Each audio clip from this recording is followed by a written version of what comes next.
Welcome back to the Behind the Well show. I'm your host, Roger Abel, back in studio with Elias Randall. Elias, how was 4th of July?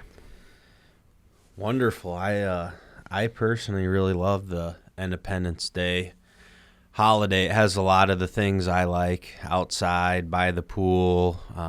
Typically, I get to use 1, 2, or all 3 of my grills, depending on what's going on. So, okay, what are the 3 grills? Because I'm picking up some new gear, and I know you're coming down. You're coming to Lake of the Ozarks later. Yep. Well, like tomorrow, actually, I think. Yeah. And I got some new toys. So tell me what your toys are. So I have a Traeger pellet grill. So for the real barbecuers listening, yes, I know a pellet grill is not considered a real barbecue apparatus, but it's as easy to use as a crock pot and does a good job. I also have a barrel. It basically looks like a 50-gallon oil drum, but then it was made to be a smoker. So there's a basket in the bottom that burns coals, and then you can hang meat in there. So that's typically what I'll use that for either ribs or pulled pork. Does a really good job on both of those. And then I have an old school Weber kettle grill, just a big kettle that you burn charcoal in. No more gas grill at my house, though. So interesting. I have at my house, I have a big green egg, which for, I don't know, the last 13 years, that's been my go-to. Big green eggs are awesome. I do not have one. I would like to have one. I picked a gas grill up 2 years ago, and that's now my go-to. And I think that has more to do with when my kids are hungry, they want to eat now. They don't want the 45-minute experience of the big green egg. And I think a hot dog tastes the same to them. So I've gravitated towards that. But I'm interested in, 2 of the new toys I got. I got a monster air fryer, like a 10-quart air fryer. Really? Well, I started frying fish in it. Unbelievable. And I like to put Brussels sprouts in it because they get super, super crispy. Okay, so you're the second person, and I've been doing that too. So one of my football buddies, he's been doing Brussels sprouts in the air fryer. So you're awesome that way. You're going to love it because I know you like wings. So I take the Brussels sprouts, air fry them, toss them in buffalo sauce, blue cheese crumbles on the top. It's like, I mean, it's not a wingy. Yeah, it's right, it's as close as you're going to get and feel like you're pretty healthy. But then I'm getting a Blackstone for the lake house. You can have that?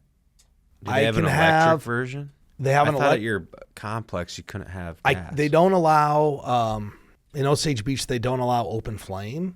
So I can't have it hooked up to like the gas line coming out of the place or like the big gas tank, but you can use a 1-pound green cylinder tank, or I can go electric. So I'm debating between electric and like the 1-pound refillable tanks.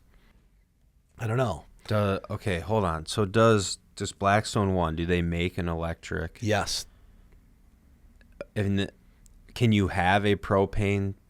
As long as it's the 1-pound cylinders and not the big, giant 40-pound tank. Right, because they need to avoid like a major explosion or fire or something. But how many of those?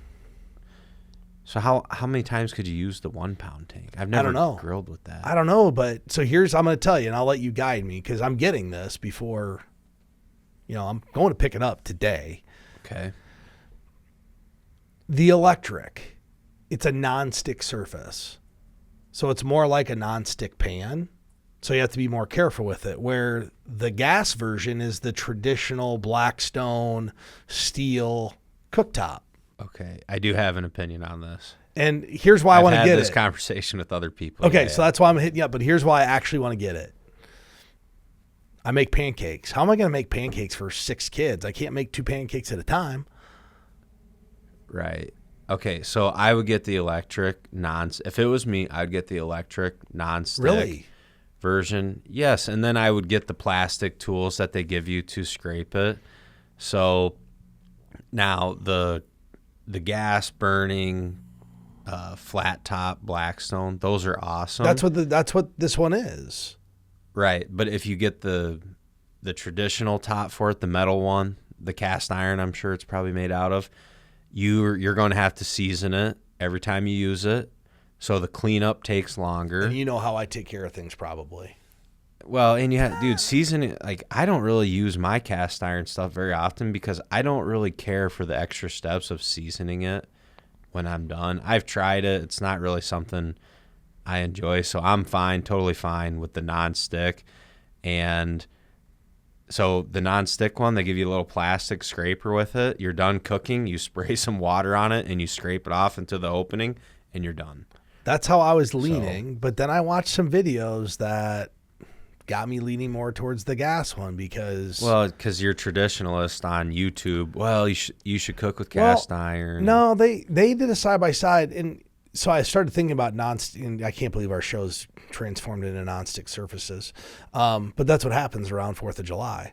But have you ever had a nonstick pan, you get it too hot? What happens? Now you have to scrub it, and it takes off all the nonstick.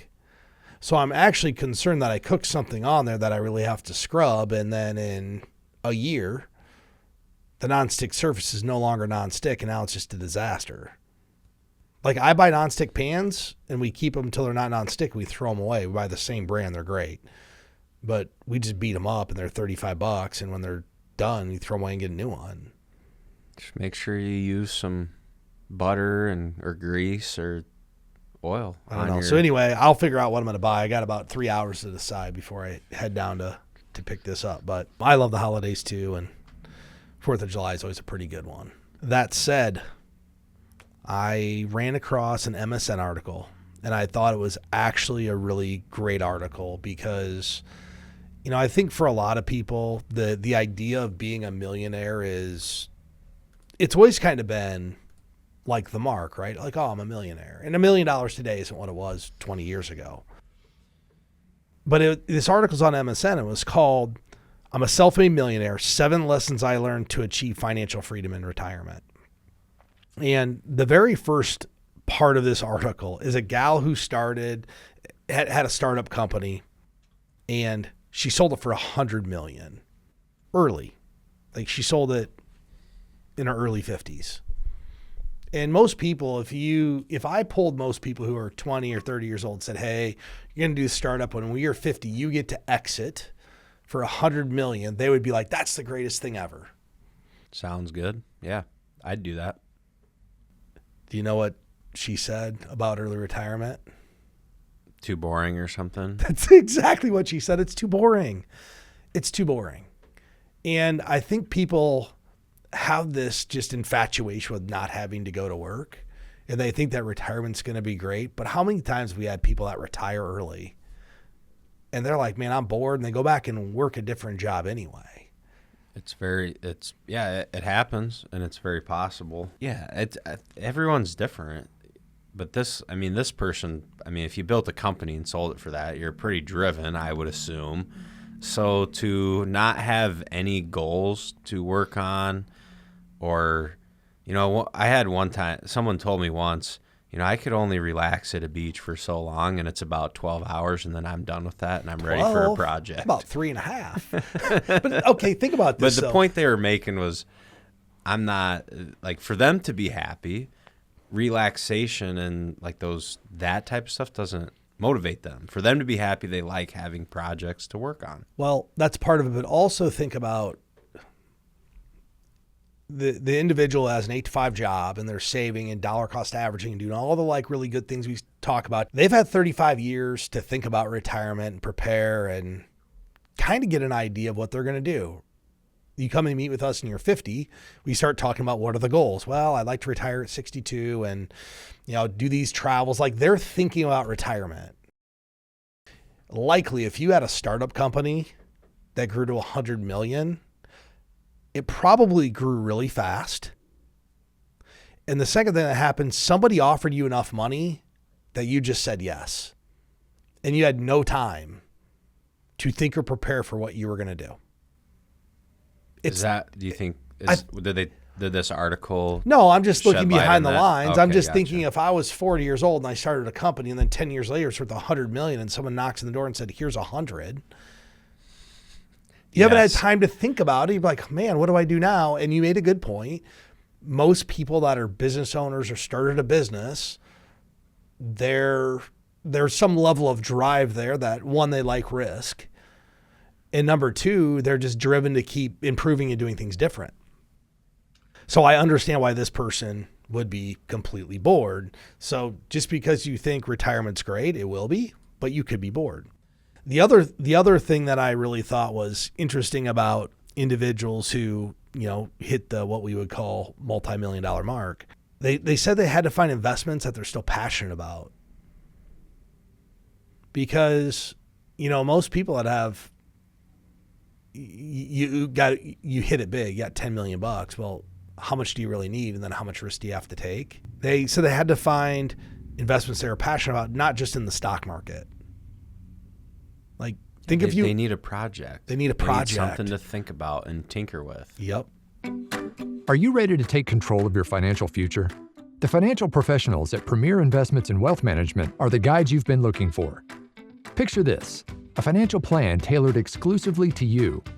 Our team of experienced professionals will work closely with you to understand your aspirations and develop a personalized roadmap to get you there. Whether you're dreaming of retirement, buying a new home, or sending your kids to college, we've got the tools to give you confidence in your financial life. We'll help you navigate saving and investing, retirement income, and tax strategies. Our job is not just about making money. It's about helping our clients make smart choices. We'll provide you with the tools and knowledge to confidently steer your financial ship toward a brighter future. Are you ready to embark on your financial journey with confidence? Visit www.btwealthshow.com or click the link in the description of this podcast. Your financial future awaits. The third, which I thought was most interesting, their financial worries didn't go away. The same gal, and we're talking about the same gal who sold the startup for $100 million, financial worries didn't go away. Number one issue. What do you think the number one issue was? For someone with 100 million? Yeah. And financial worries did not go away. Yep. And 50, probably do I have enough to continue the lifestyle I have now? One, being mentally understimulated and unsure how to spend her time and money. The second, that's that person's number one concern. Yeah, I can see that. The second, a banking error led to money being stolen from her account. So everybody, when the numbers get bigger, it's easier to get taken advantage of. Look at Shohei Ohtani. How much did his translator steal? $17 million. Whether he stole it or not, I guess that's up to debate. But it's like $17 million. And everybody's like, how could you lose $17 million? Well, what's he getting paid? Well, he signed like a $500 or $600 million contract. Right, that's how. Yeah, that's how. It's like other people are keeping track for you, and they're apparently someone stole. So it happened. It's part of the reason I think people with lots of money get taken advantage of, because they're delegating the money responsibilities. Like the normal household, they might delegate like the investments of their dollars. I don't think people realize some of these uber rich families are delegating the bill paying to other people. Like they don't write checks. They don't do any of it. Like they just, they don't do any of their own stuff. So it becomes much more easy to take advantage of. And then the last one was, she bought a dream home in Malibu, and there were a whole bunch of issues with it that cost a lot of money. And, now that you're completely done working, when you start shelling out a lot of money, it becomes an issue. And we've talked about that, how in retirement, if you make a money mistake, it's harder to recover from. I don't think clearly it was that detrimental, but even though financially everybody thinks it's okay, you still worry about money, even if you have lots of it. Well, there's more to worry about, right? Like if everyone worries about their money, so if you have more, there's more of it to worry about. What's that song? Mo money, mo problems. That's exactly what happens. I mean, it really, everybody thinks it goes away. Would you agree that most people think the more money you have, the more your problems go away?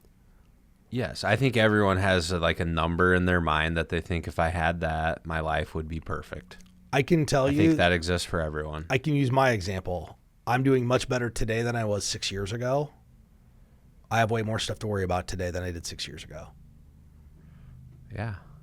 More problems.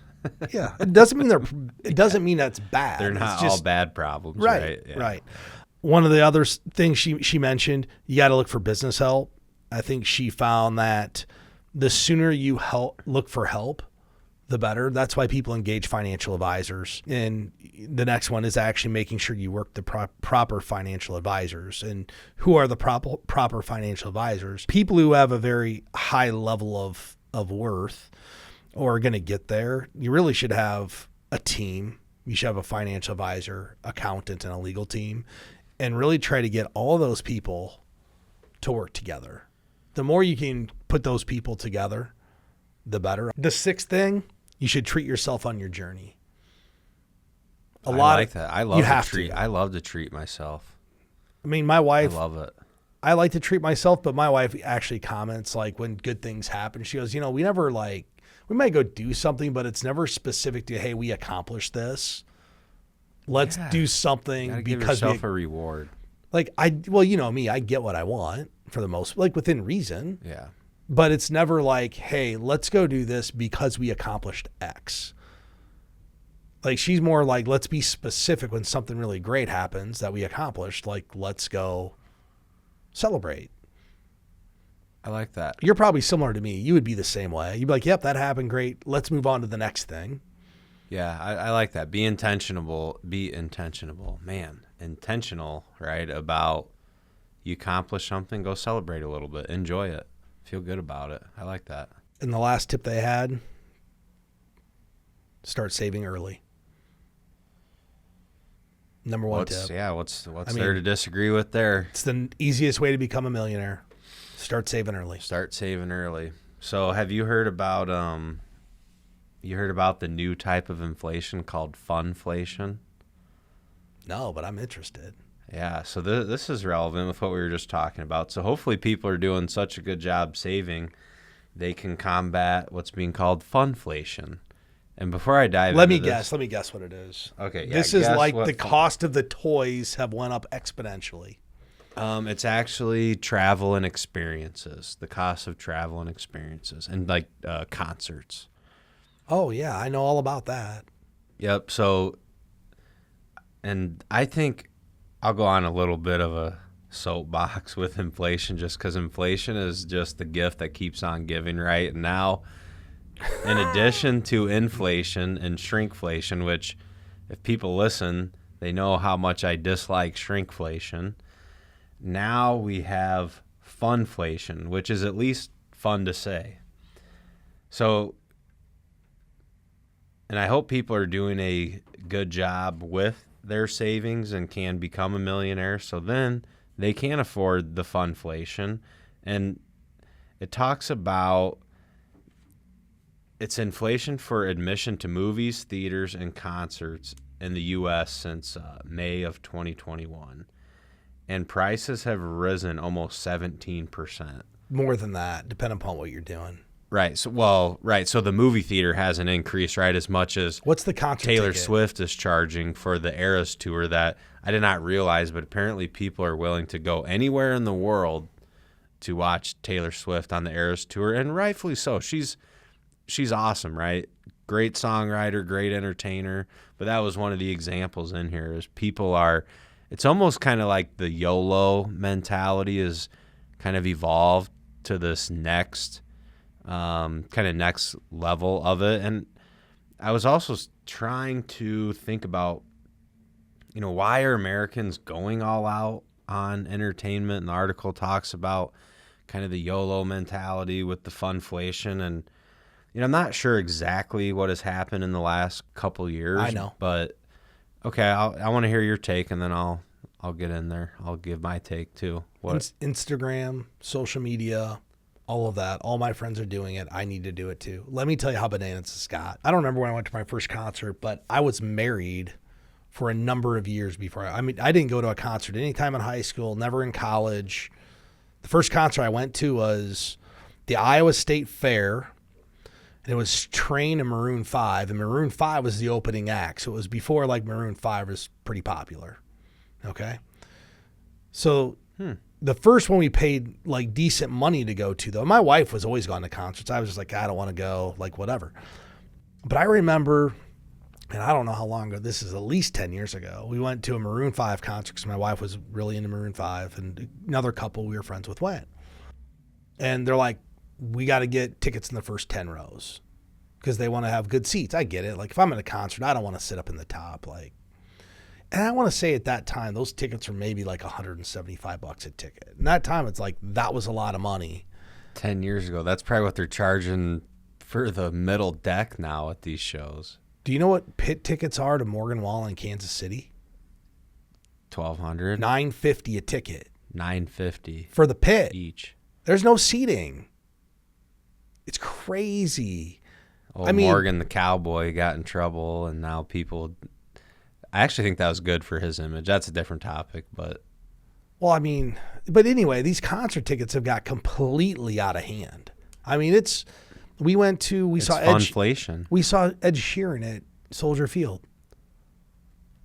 You know, we sat like fifth row. Well, fifth row at Soldier Field's not that close, right? Those were like a few $100s a ticket. It was bananas for what it was. And I'm just like looking around and 80,000 people, it's all full. It's unbelievable what it's. So I mean, I 100% agree. It's more than 17%. Maybe the movie theater, because they're dying to get people there. They make all their money off their popcorn. But these concerts have got completely out of control. And I could see with the concerts how that's like a do it for the gram type situation. Well, I have to go so I can post and take a picture and people know I'm there. I'm sure social media is driving it, which rightfully so. I mean, okay, if you're at Morgan Wallen and then I get to see that, which I don't know that you would post that on a social media. But, I don't post anything on social media. Right. But let's say you're at Morgan Wallen and then you send me like a little video of it. Oh, this is awesome. Well, what's that going to, right? For me, I'm going to wish I'm there. So now I'm starting to think, I'm going to look and see if there's any concerts coming around. I'm going to go to one. That's exactly it's probably what it is. It's so between marketing. Maybe the marketing and the YOLO, and then just the general like peer pressure. I guess that's maybe not traditional peer pressure, but think back. Well, okay, 25 years ago, how did they market a concert? Posters, flyers, newspaper, maybe TV, but it was never marketed to you by your friends. Your friends are doing the marketing for them now, which there's a much greater connection to what your friends are doing than seeing the poster to AC/DC or Metallica at a gas station. Like, oh, coming to wherever near you. Now it is 100%, well, my friend's going, I want to go. Where back in the day, unless you got on the telephone and called your friends and said, hey, I'm going to this concert, nobody's going. But now, every single one of your 2,500 Facebook friends or Instagram friends or whatever you're using, they all know that you're going. So I think that's what's driving the price of this, is that people, number one, feel like they're missing out. And if my friends can do it, boy, why can't we? Well, and if you're the artist, okay, if you're Morgan Wallen or Taylor Swift and I'm charging X and I go out there and there's not in a way, once you feel like I'm not charging enough until I see a few empty seats. That's called capitalism. That's good business. Yeah. So if I'm charging this and I walk out there and it's sold out, I'm proud. Oh, maybe I can raise everything another $25 and see what happens. Well, and if your friends say they're going, do you actually ask what the cost of the tickets are before you go? It's like, oh yeah, we'll go too. Like if you have friends that are the same social economic status. No, you're just going to go. Right. I'll give you an example. So we went to Morgan Wallen last fall, and the friends we invited, very similar social economic status. And I sent him how much the tickets were. He goes, is that for both? I'm like, nah. He goes, is that for all four? I'm like, no, that's just your two. And they don't check prices. He's like, they don't check the price. Yeah. He's like, are you kidding me? I'm like, nah, dude, that's for 2 tickets. But they didn't ask in advance. So what happened? Maybe they didn't want to spend that much, but now they did because their friends are going. You're going now. Now you're. I didn't mean to take over your topic. I just feel pretty passionate that most of this funflation is driven by social media and you're watching all your friends do it all the time. And it's Yeah. probably why credit cards are at all-time highs and people are delinquent and all these other things, because how do you pay for a concert ticket? It's not with cash. No, it's not. And Jim Cramer actually had a pretty strong take on it. I love Jim Cramer. Yeah, Cramer's awesome. But basically just said the problem with Gen Z is they're just not frugal. So I think here's what I would say. If you're listening to this, Gen Z, you're younger, you want to going to having lifestyle isn't going to stop you from building some kind of wealth. Just if you can make it a priority and do it, it is possible to save and invest your money and do all of these other things. But if you're buying tickets down in the pit for Morgan Wallen that are $950 a piece, and you're putting it on a credit card, and you're going to go out to dinner that night on a credit card and do all these things, like that's going to eventually snowball against you. Well, you know what it reminds me of? You know how Jonas wrote that book, A No Budget Lifestyle, where instead of concerts are going to a concert can be considered a lifestyle investment. Well, and if that's important to you, you can do that. You're just going to have to sacrifice something else. Maybe you won't have the funds to buy a new car. You need to drive, a 20-year-old car. Or instead of buying a really nice house, you're buying something less. You have to prioritize what's really important. Otherwise, you're just going to run into the trap of, I have $100,000 in credit card debt really quick, and now what do I do? Are you ready to take control of your financial future? The financial professionals at Premier Investments in Wealth Management are the guides you've been looking for. Picture this: a financial plan tailored exclusively to you. Our team of experienced professionals will work closely with you to understand your aspirations and develop a personalized roadmap to get you there. Whether you're dreaming of retirement, buying a new home, or sending your kids to college, we've got the tools to give you confidence in your financial life. We'll help you navigate saving and investing, retirement income, and tax strategies. Our job is not just about making money. It's about helping our clients make smart choices. We'll provide you with the tools and knowledge to confidently steer your financial ship toward a brighter future. Are you ready to embark on your financial journey with confidence? Visit www.btwealthshow.com or click the link in the description of this podcast. Your financial future awaits. So, Elias, one thing that makes me think about, though, is how is Gen Z affording to do this? And it makes me wonder, the gig economy is new. It wasn't around when I was a kid. Maybe to afford this, they're just driving Uber.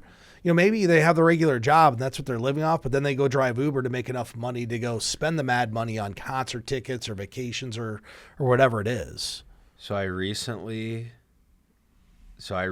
came across an MSN post about people are working two jobs, but not in the traditional sense, right? So like working your day job and then doing some gig economy stuff would be more of traditionally if you say, I have two jobs, one's full-time, one is part-time.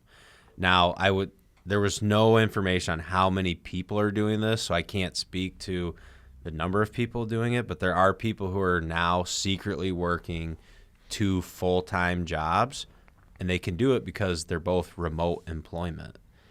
So they'll have a full-time job with employer X and employer Y, and the companies don't know about it, which I guess that gets into the weeds on, is that ethical and all that? Probably not.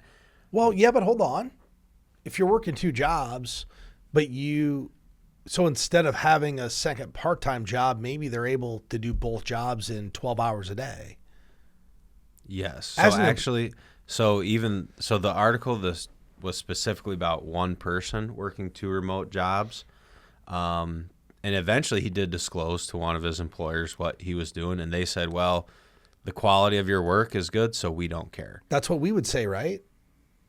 If I had a remote employee at this company and they were doing everything I needed them to do, number one, we wouldn't know because they're remote. But if they're getting their job done and it's not like something, the accuracy's good, they're working at a high level. I mean, honestly, there's certain people out there, Elias, that can figure out how to do two jobs in 8 hours as good or better than some people that take 8 hours to do one. And because most jobs, truth be told, aren't really 8-hour jobs per day. There's probably 2 or 3 hours of real work. And the rest is breaks and surfing the internet and distractions by other people around. All true things. So, and the other thing that this is being called is overemployment. So specifically, this person was talking about how his overemployment situation led to more stress than what he was happy with. Basically saying, yeah, the extra money was good, but then I just, I didn't have enough time for the leisure activities that I like. But I think for Gen Z, kind of getting started out, and there probably are people working 2 jobs to fund their lifestyle, and it's not a bad way to do it, especially, if you're getting established in a career and you want to do extra things like travel and go to shows, which I don't work 2 jobs anymore, but at one time I would bartend on the weekends and even a couple nights a week, which is a fun job. It's an easy way to make extra money too. So I absolutely understand why people do it. This person though specifically did it not to combat funflation like we were just talking. He actually did it out of retirement fears and wanted to see, can I do this? Can I work these 2 remote jobs so I'm getting 2 full-time salaries, basically live off one of them and save the other to then be on track for early retirement. Fire movement. Yeah, fire movement type stuff. And this specific person now is only working 1 job, did it for a few years, and just. How old were they, did they say, when they started doing it? In their 30s. They're in their 30s, they're starting it, and they want to retire at 50. So here's the beauty, though. Likely the person won't retire at 50. They'll end up working longer because that's just what the statistics tell us. But you know what's really cool about what they did if they really took one of those jobs and saved the check? They stacked the retirement early. Like they'll probably have to save less over time because they've front loaded that retirement account so much. Yes, they will be able to. They can save less and hit their goal, I would assume, right? Yeah, we don't know. But likely if someone came in here and said, hey, I'm 30 years old and I'm just even if it was 30, 40,000 a year, I socked that away for 4 or 5 years, they're probably going to be in really great shape for retirement, depending upon what their lifestyle is and what they spend on all those different things. You mentioned retiring at 50.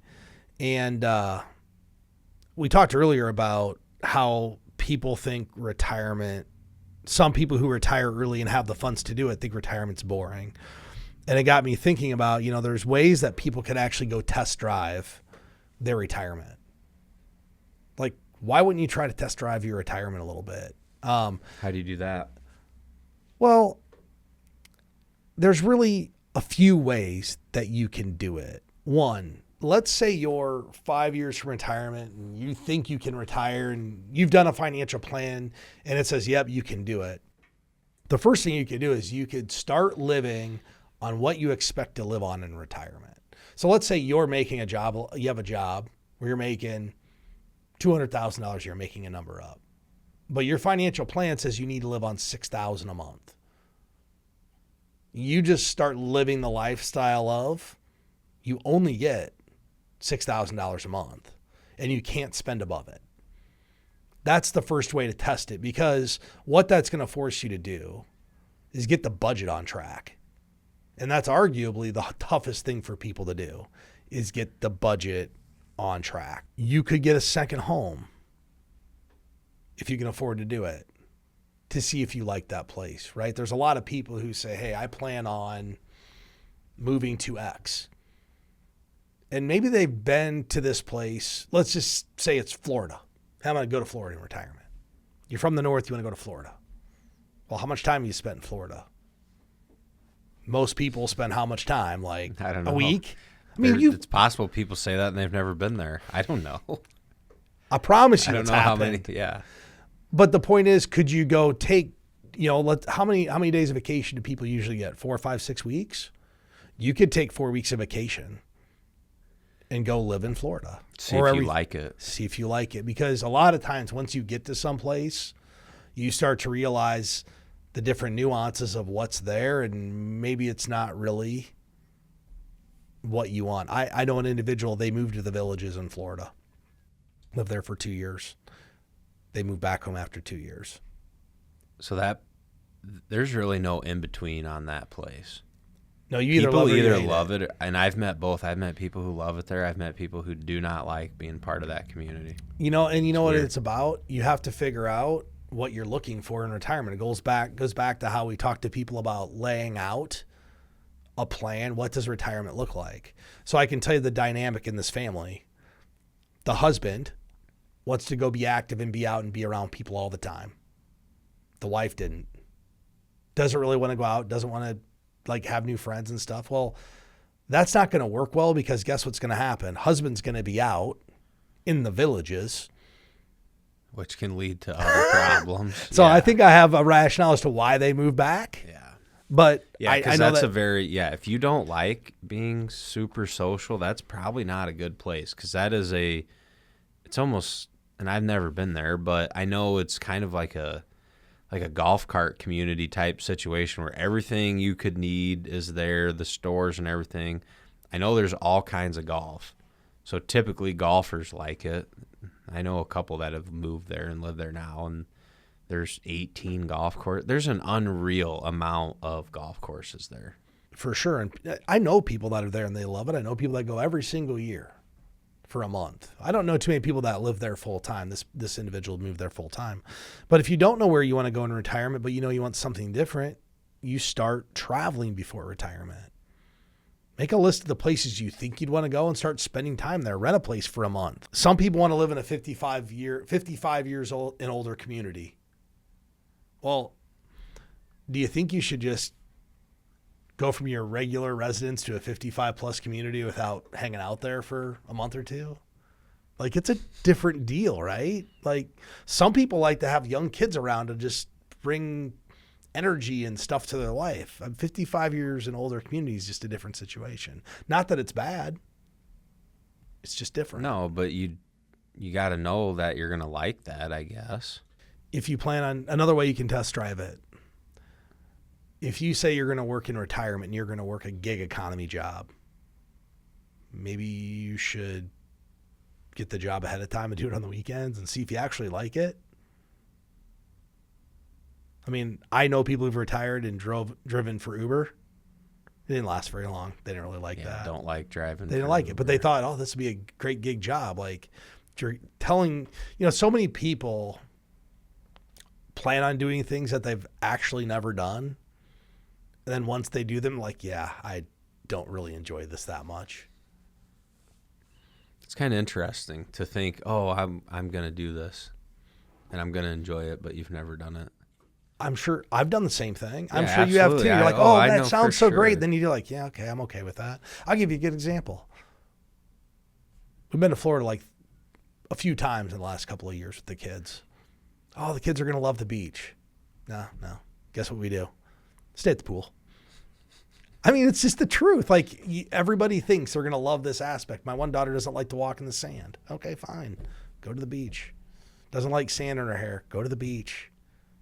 I don't know how many more times you need to go to the beach. The beach is tough because the sand is messy. Is the beach overrated? With all the shark attacks recently, I feel like the beach is overrated. I mean, I think if you compare it to just being by a pool, yeah, I'd probably say it's overrated. I can get the same sun just sitting at the pool without getting sand in my shoes and in my shorts and all that. So I don't mind the sand, but I'll tell you, here's what's interesting, I think, about the beach. My wife enjoys the beach in like the Bahamas and those tropical places where it's the really clear, super blue water. We don't have that kind of water in the States. No, I don't think I've ever I've been by the Pacific. I don't think I've been to a beach on the Pacific Ocean. I have on the Atlantic Ocean, but it's not clear water. It's not clear water. And I think everybody sees the pictures in the brochure of, oh, look at this beautiful blue water and all this stuff. I think there's a place in Destin that's like that. Crab Island, I think it's called. There's a place in Destin that's got some of that super clear water. But like the beaches in the U.S. aren't like what they are down in the Bahamas, where I've never been there, so I don't know. Oh yeah, it's pretty awesome. But so those are just some ways if you are thinking about retiring, some of those are good tips just to start test driving retirement a little bit before you just jump and say, oh, I'm retired now, I'm going to do this. That's how you fall into problems and you move places you don't want to live and take jobs that you don't want to have. So with that said, Elias, I hope everybody had a great 4th of July. If anybody out there is looking to get started on a financial plan, you can go to btwellshow.com. I want to thank everybody for listening and tune in next time.